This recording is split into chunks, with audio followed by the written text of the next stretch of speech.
Hello guys! Sa video na to tayo po ay magugupit ng isang barber's cut. Ladies barber's cut po ang ating gagawain. At syempre po ginagamitan ko siya ng razor para po maging maganda ang pagka-barbers ng kanyang likod at ng mga gilid at ng mga patilya niya.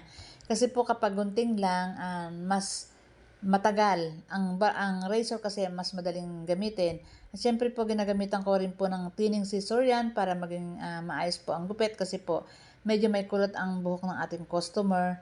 Ayan guys, at gunting na ginagamit ko ngayon, pero mamaya po gagamitan ko po ulit syempre siya ng razor do sa mga gilid. Madali lang naman pong gupitan yung buhok ng ating customer, pero makapal po siya. Sa edad niyang yan, ay talagang makapal pa ho ang buhok niya. Gupit lang po ang ginagawa ko sa kanya at sila na lang po ang nagkukulay ng kanyang buhok. Yung kanyang anak po ang nagkukulay sa kanya.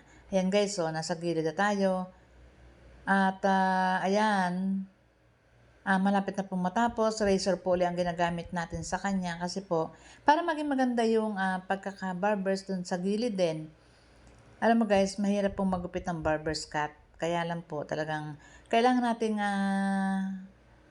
ayusin ang paggugupit sa mga ganyang buhok. Hindi naman po nagpa-fly away ang buhok niya kasi may pagkakulot po ang kanyang buhok. Kaya ayan guys, hindi, mapansin nyo, hindi siya nagpa-fly away. Ayan, nagbo-blower na po tayo at kamay lang po ang ginamit ko dyan. Hindi ko na po siya ginamitan ng roller brush.